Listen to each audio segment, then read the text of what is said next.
Imagine a weapon so advanced that it could cross borders without a passport, infiltrate the most secure facility on Earth, and destroy billion-dollar machinery, all while whispering to human operators, "Everything is fine." This wasn't science fiction. This was Stuxnet, the world's first digital weapon, and it rewrote the rules of warfare forever. Picture this. Deep beneath the desert sands of Natanz, Iran, in a facility built to withstand airstrikes and bunker-buster bombs, thousands of centrifuges spin at supersonic speeds. These aren't just machines. They're the beating heart of Iran's nuclear ambitions, each one enriching uranium, inching the nation closer to a capability that could shift the balance of power in the Middle East. Security here? Impenetrable. Or so they thought. The facility is air-gapped. That means no internet connection, no outside access, no vulnerabilities, theoretically. Guards patrol every corner. Biometric scanners control every door. And yet, something sinister had already slipped inside. Something invisible. Something that would soon make these billion-dollar machines tear themselves apart from the inside out.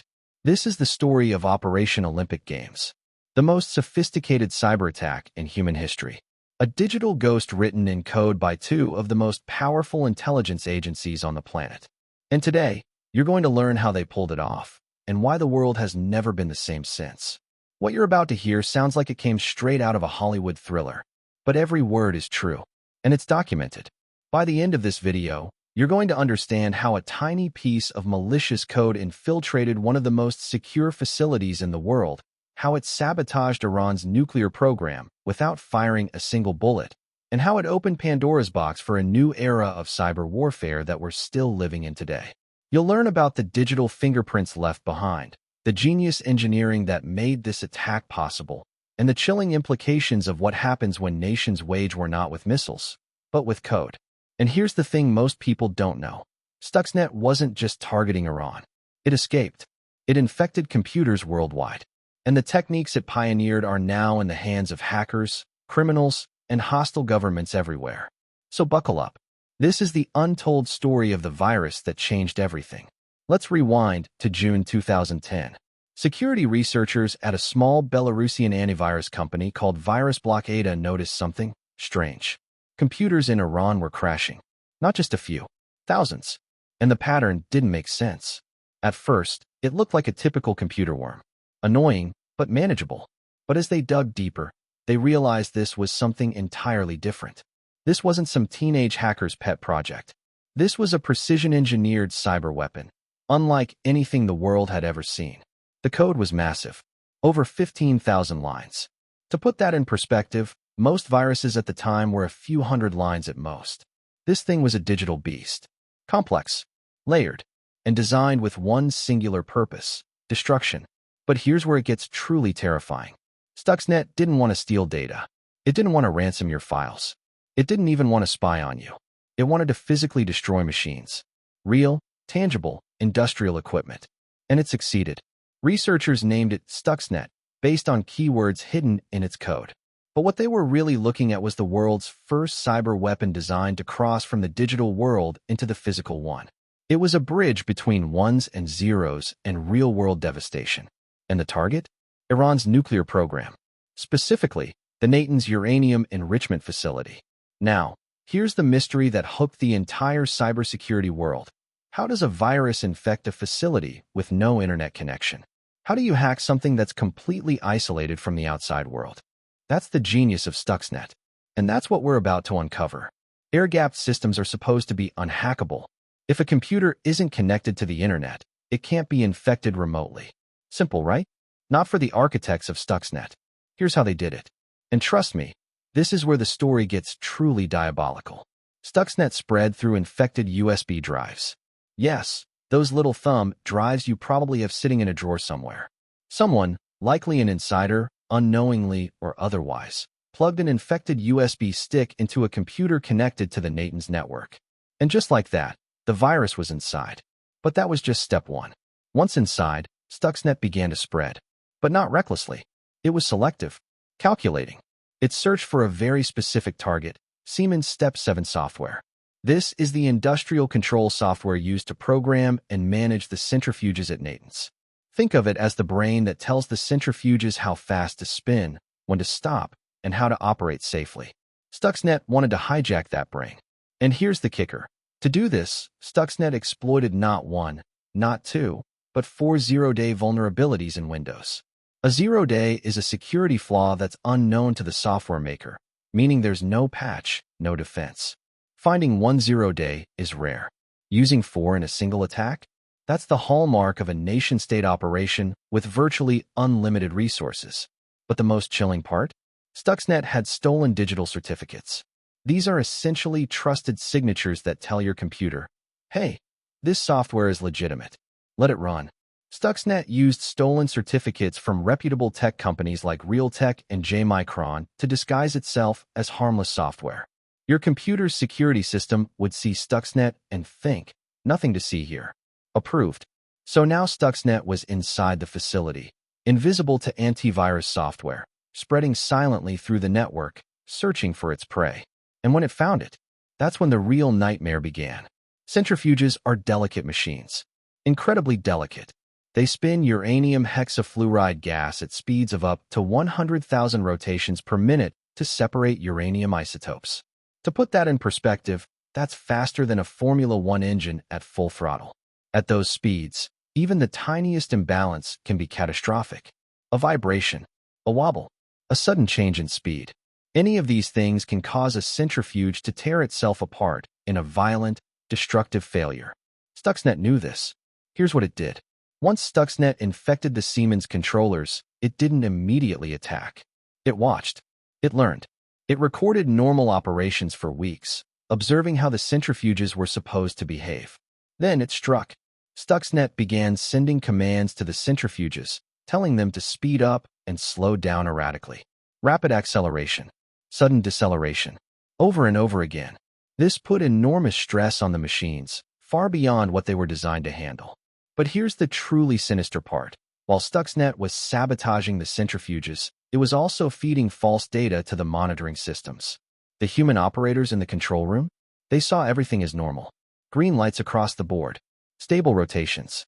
Perfect operations. It was a lie. In reality, centrifuges were shaking themselves to pieces. Metal was fatiguing. Seals were failing. Machines were overheating. And one by one, they began to fail. Iranian engineers were baffled. Why were their centrifuges breaking down at such an alarming rate?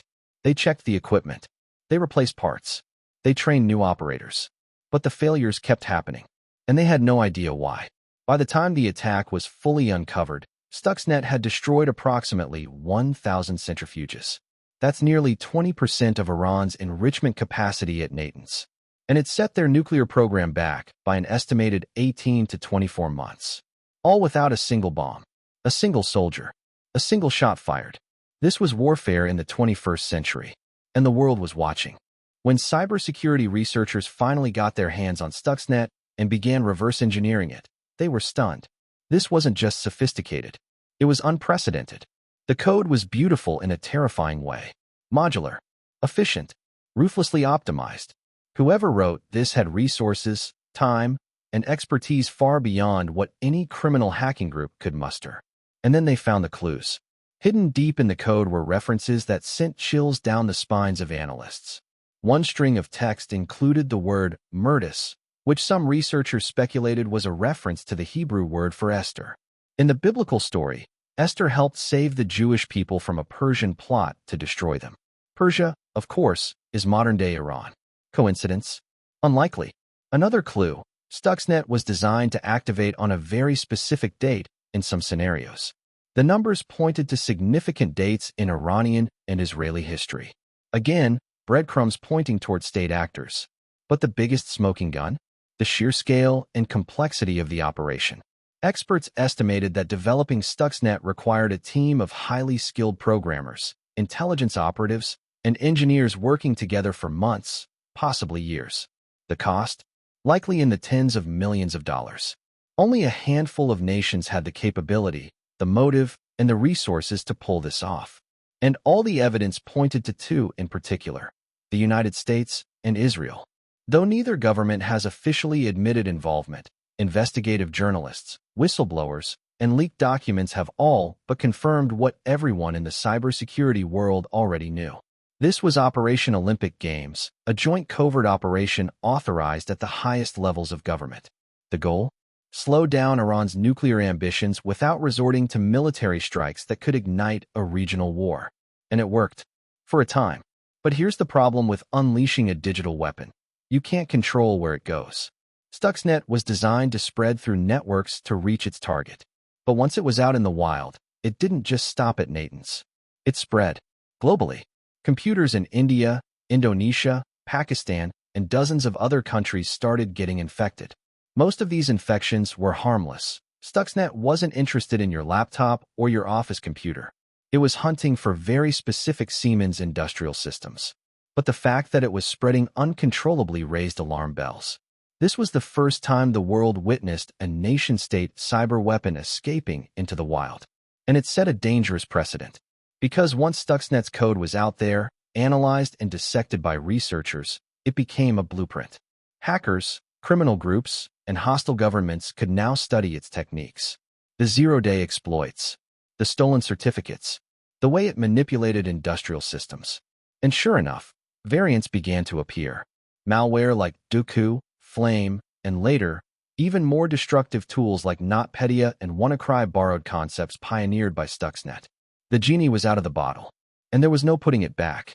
Cybersecurity experts warned that we'd entered a new era, an era where critical infrastructure, power grids, water treatment plants, hospitals, transportation systems, could all be targeted and destroyed by adversaries sitting thousands of miles away behind a computer screen. The rules of engagement had changed, and the battlefield was now everywhere. Let's talk about what Stuxnet means for the world we live in today. First, it proved that cyberattacks can cause real, physical destruction. Before Stuxnet, hacking was mostly about stealing data or causing digital disruptions. Stuxnet shattered that boundary. It showed that code can destroy steel, shatter concrete, and disable critical systems. Second, it showed that nation-states are actively developing and deploying cyber weapons. And unlike traditional weapons, these tools can be launched anonymously, with plausible deniability, and with devastating precision. Third, it opened the floodgates. Since Stuxnet, we've seen a dramatic rise in state-sponsored cyberattacks. Russia attacking Ukraine's power grid. North Korea is attacking Sony Pictures. China infiltrating U.S. government networks. Iran retaliating with its own cyber operations against Saudi Arabia and American banks. And here's the truly unsettling part. We live in a world now where a major cyber attack could cripple a nation's infrastructure without warning. Imagine waking up one day to find that your city's power grid is down. Water treatment plants are offline. Hospitals can't access patient records. Traffic lights are dark. And it's not because of a storm or an accident. It's because someone, somewhere, launched a cyber attack. This isn't hypothetical. It's already happened in smaller scales. In 2015, Russian hackers knocked out power to 230,000 people in Ukraine. In 2017, the NotPetya malware caused over $10 billion in global damages. And in 2021, a ransomware attack on Colonial Pipeline led to fuel shortages across the eastern United States. Stuxnet was the opening salvo in a new kind of Cold War. A war fought not with missiles and tanks, but with code and exploits. And the scariest part? Most of us have no idea it's even happening. Now, let's address the elephant in the room. Was Stuxnet justified? On one hand, you could argue that it was a brilliant, surgical operation that achieved its goal without bloodshed. Instead of launching airstrikes that could have killed thousands of people and destabilized the entire Middle East, the US and Israel used a cyber weapon that targeted machines, not humans. It delayed Iran's nuclear program and bought time for diplomacy. From that perspective, Stuxnet was a success, a masterpiece of covert operations, a bloodless victory. But on the other hand, Stuxnet set a dangerous precedent. It normalized the use of cyber weapons. It demonstrated to every nation on Earth that critical infrastructure is vulnerable. And it likely inspired adversaries to develop their own cyber arsenals, leading to an arms race with no clear rules or boundaries. Moreover, Stuxnet raised uncomfortable questions about accountability and legality. Who decides when it's okay to launch a cyber attack? What are the rules of engagement in cyberspace? And what happens when these weapons inevitably get into the wrong hands? There's also the issue of collateral damage. Stuxnet spread beyond its intended target. While it didn't cause harm to random computers, the fact that it escaped showed that even the most carefully designed cyber weapons can have unintended consequences. Some experts argue that Stuxnet opened Pandora's box, that we're now living in a world where cyberattacks are an accepted tool of statecraft, and that the genie can never be put back in the bottle. Others argue that cyber warfare is simply the evolution of conflict in the modern age, that it's preferable to kinetic warfare, and that nations have every right to defend their interests in cyberspace just as they do on land, sea, and air. The debate continues, and there are no easy answers. So what can we learn from Stuxnet? First, security is an illusion. The most secure facility in the world, protected by layers of physical and digital defenses, was still vulnerable. Air gapping isn't enough. Zero-day vulnerabilities exist in every system. And human error, like someone plugging in an infected USB drive, is often the weakest link. Second, attribution is hard but not impossible. While Stuxnet's creators were careful, forensic analysis eventually pointed to the likely culprits. In cyberspace, there are always breadcrumbs, digital fingerprints, patterns of behavior. Nothing is ever truly anonymous. Third, the offense has the advantage. In cybersecurity, defenders have to be right 100% of the time. Attackers only have to be right once. And when nation-states are behind the attacks, with virtually unlimited resources and time, the odds are stacked against the defenders. Fourth, critical infrastructure is a target. Power plants, water systems, hospitals, transportation networks. These are all connected to the internet or networked systems, and that makes them vulnerable. Governments and private companies need to take cybersecurity seriously, invest in robust defenses, and prepare for the inevitable. And finally, the world needs rules. Just as we have international laws governing chemical weapons, biological weapons, and nuclear weapons, we need frameworks for cyber weapons. What's acceptable? What's off-limits? How do we prevent escalation? These are urgent questions that the international community must address. Because the next Stuxnet might not target centrifuges. It might target your city's power grid, or a hospital, or a water treatment plant, and the consequences could be catastrophic. Today, Stuxnet is studied in universities, analyzed in think tanks, and referenced in policy debates around the world. It's become a case study in both the power and the peril of cyber warfare. For cybersecurity professionals, Stuxnet is a wake-up call. It exposed vulnerabilities that many believed didn't exist. It showed that industrial control systems, often running on outdated software with poor security, are sitting ducks for sophisticated attackers. For governments, Stuxnet demonstrated that cyber operations can be an effective tool of statecraft. But it also showed that these tools are difficult to control and can have far-reaching, unintended consequences. For the general public, Stuxnet is a reminder that the digital world and the physical world are now inseparably intertwined. A line of code can destroy a machine. A virus can sabotage a nation's infrastructure. And the threats we face are evolving faster than our ability to defend against them. But perhaps the most important legacy of Stuxnet is this. It forced the world to confront an uncomfortable truth. We are now living in an age where warfare doesn't require bullets or bombs, where battles are fought in the shadows of cyberspace, and where the next attack could come from anywhere, at any time, without warning. The first digital weapon in history wasn't a bomb. It was a worm, a piece of code, a ghost in the machine, and it changed the world forever. So here's the question I want to leave you with. Are we prepared? Stuxnet happened over a decade ago, and in the years since, the threats have only grown more sophisticated. Nation-states, criminal organizations, and lone wolf hackers are all developing and deploying cyber weapons. And most of us are walking around completely unaware of the invisible war being waged in cyberspace every single day. The next major cyber attack isn't a matter of if. It's a matter of when. And when it happens, will we be ready? The story of Stuxnet is a warning. A glimpse into a future where critical infrastructure can be disabled with a keystroke, where wars are won and lost with code instead of courage, and where the battlefield is no longer confined to distant lands but exists in the devices we carry, the systems we depend on, and the networks that connect us all. This is the new reality, and ignoring it won't make it go away. If this story opened your eyes to the invisible threats we face in the digital age, do me a favor, hit that subscribe button. Because this is just the beginning. There are so many more stories like this. Stories of hackers, spies, and digital warriors operating in the shadows. Stories that will make you question everything you thought you knew about security, privacy, and power in the modern world. Drop a comment below and let me know. Do you think Stuxnet was justified? Or did it cross a line? I want to hear your thoughts. And if you want to dive even deeper into the world of cybersecurity and the dark web, check out the next video in this series. Trust me, you won't want to miss it. Until next time, stay safe out there. Because in the digital world, nothing is ever as secure as it seems.